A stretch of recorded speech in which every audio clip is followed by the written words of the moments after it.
Hi friends, welcome to my channel. అందరు బాగున్నారా? మేము కూడా బాగానే ఉన్నాం. నేనైతే 1 కేజీ టమాటా పండ్లు పచ్చడి పెట్టినండి, ఉడకబెట్టి. ఎందుకంటే అప్పటికప్పుడు పెట్టుకోవడానికి అయితే బాగుంటుంది. ఈ ఊరేసిన పచ్చడి కన్నా ఇదైతే బాగుంటుంది. ఎందుకంటే మన అర్ధగంట లోపల ఈ పచ్చడి అనేది రెడీ అయిపోతుంది. మనము ఇది మంచిగా కేజీతోని పెట్టుకుంటే బాగుంటుంది. ఇదైతే 1 కేజీ టమాటాలు అండి. కేజీ టమాటాలకు మనకి ఏంటంటే ఆకుపొడి, అంటే ఉప్పు పోయని పొడి అయితే 200 గ్రాముల ఉప్పు పోసుకుంటే సరిపోతుంది. మిరప్పొడి అయితే నేను ఇది పండు మీరం పట్టి పెట్టుకున్నది ఉన్నది, దానిలో ఉప్పు వేసి పెట్టుకున్నా కనుక నేను 100 గ్రాము ఉప్పు అయితే వేసిన. ఎందుకంటే టమాటా పచ్చళ్ళలో మునుపటిలాగా ఉప్పు వేస్తే ఉప్పు ఎక్కువ అవుతుంది. అందుకే నేనైతే ఇట్లా ఈ టమాటాలన్నీ కోసి మేము పండగ ముందు అప్పాలు చేసుకున్నాం కనుక పొయ్యి అంటు పెట్టుకున్నాం. మామూలుగా స్టవ్ మీద పెట్టుకుంటేనైతే లేట్ అవుతుంది. పొయ్యి మీదనైతే ఇట్లా మొత్తం నీరు ఇంకిపోయేదాకా మంచిగా ఉడికిపోతుంది. ఈ ఉడికిన దానిలో మనం ఎంత అంటే చిన్న నిమ్మకాయ సైజ్ అంతా 1 కేజీకి చింతపండు అయితే వేసుకోవాలి. ఎక్కువ వేసుకుంటే అంత చింతపండు పులిపే ఎక్కువ వస్తుంది. ఇట్లా దీన్ని దగ్గర పడేంత వరకు, నీరంతా ఇంకిపోయేంత వరకు మంచిగా ఉడకబెట్టుకోవాలి. కాకపోతే పొయ్యి మీద అయితే మంచిగా ఉడికితే టేస్ట్ కూడా మంచిగా ఉంటుందని నేనైతే పొయ్యి మీద ఉడకబెట్టుకున్నా. అయితే దీనిలకు 1/2 చెంచా మెంతి పొడి, 1 చెంచా ఆవ పొడి, అలాగే జీలకర్ర పొడి కూడా వేసుకొని వీటిని మంచిగా కలుపుకోవాలి.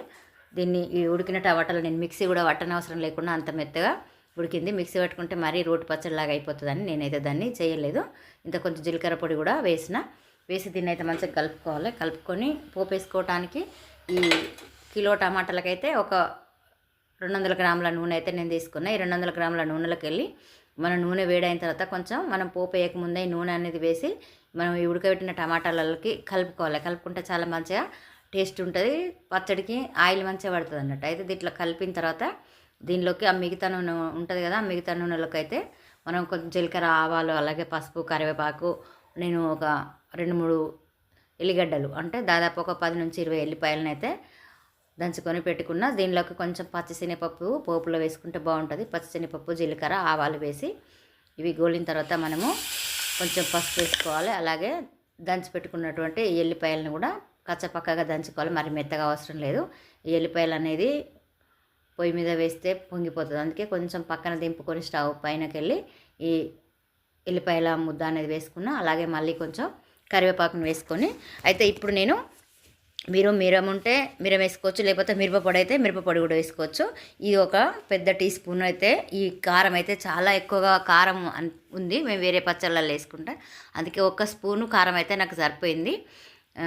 ఇలా వేసిన తర్వాత మళ్ళీ ఒకసారి పొయ్యి మీద కొంచెం 2 నిమిషాల పాటు దాన్ని మిరాన్ని గోలివ్వాలి. గోలిచ్చిన తర్వాత ఈ మనం పోపు అనేది ఈ ముందుగా కలిపెట్టుకున్నటువంటి టమాటా మిక్స్ ఉంది కదా, ఈ దీనిలో వేసి కలుపుకోవడం అంతే. మనకు కమ్మని టమాటా చట్నీ అయితే రెడీ అయిపోయింది. ఇది అప్పటికప్పుడే మనం అన్నంలో పెట్టుకొని తినచ్చు. ఇన్స్టెంట్ టమాటా పచ్చడి అని కూడా అనొచ్చు. ఇదైతే చాలా టేస్ట్గా ఉంది. మేము చేసుకున్నది అయితే చాలా మంచిగా అనిపించింది.